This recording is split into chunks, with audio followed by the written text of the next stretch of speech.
नमस्कार दोस्तों, स्वागत है आपका एक बार फिर से हमारे YouTube channel Saraswati classes short hand में।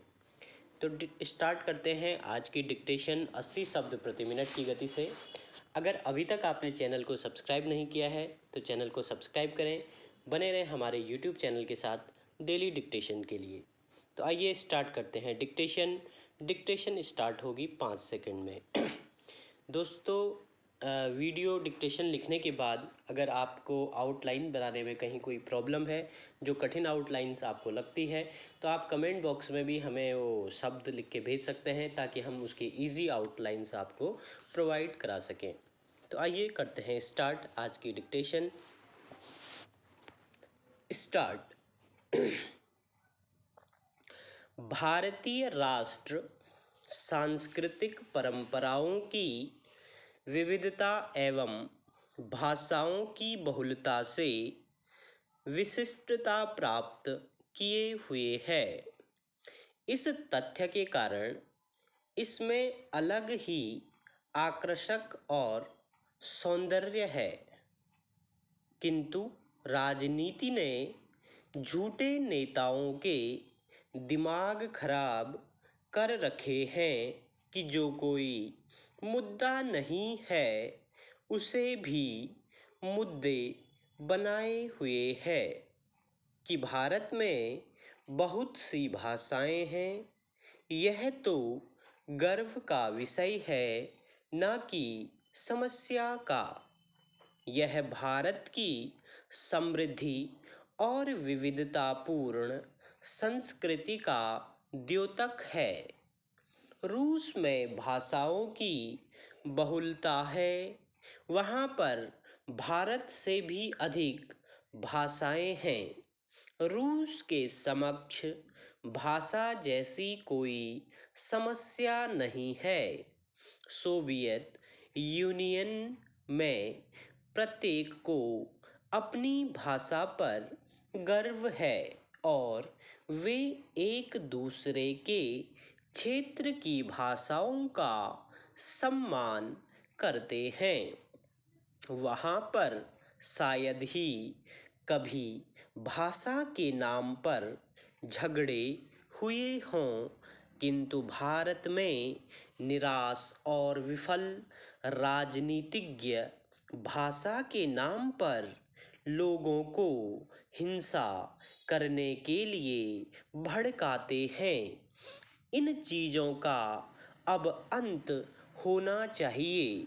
हमें प्रत्येक विषय के प्रति राष्ट्रीय दृष्टिकोण अपनाना है। हमें भारत के विभिन्न हिस्सों में बोली जाने वाली भाषाओं से प्यार करना है और उन्हें सम्मान देना है। साथ ही हमें एक संपर्क भाषा का विकास करना है, क्योंकि भारत के अधिकांश लोगों द्वारा हिंदी बोली जाती है।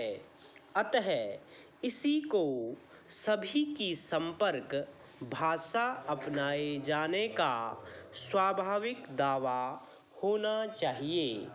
क्षेत्रीय भाषाओं को भी उन्नति एवं विकास के अवसर मिलने चाहिए। उनका सामान्य संपर्क भाषा से संबद्ध होना चाहिए। उनको समृद्ध बनाएगा, न कि उन्हें हानि प्रदान करेगा। हिंदी भारत की भाषा है। जो लोग दक्षिणी राज्यों में रहते हैं वे भी भारत के हैं। इन राज्यों में कुछ लोगों के द्वारा हिंदी का प्रतिरोध क्यों? भारत की चीज़ों के प्रति घृणा क्यों? हिंदी के स्थान पर अंग्रेजी के प्रतिस्थापन की वकालत करना देशभक्ति के विरुद्ध है। कोई भी विदेशी भाषा भारत की राष्ट्रीय भाषा नहीं हो सकती और नहीं होनी चाहिए। अंग्रेजी को यहाँ रखना जरूर चाहिए। इसका अध्ययन भी किया जाना चाहिए क्योंकि यह विश्व की अत्यंत समृद्ध भाषाओं में से एक है और भारतीयों के लिए बाहरी दुनिया के लिए एक खिड़की के समान है। भाषाई आधार पर राज्यों का पुनर्गठन एक बड़ी भूल थी जिसकी हमें काफ़ी कीमत चुकानी पड़ी है, किंतु जो हो गया सो हो गया, उसमें अब कुछ नहीं हो सकता। देशभक्त नागरिकों की हैसियत से भाषाई मामलों पर हमें स्वार्थी राजनीतिज्ञों के इशारे पर आंदोलित नहीं होना चाहिए। स्टॉप।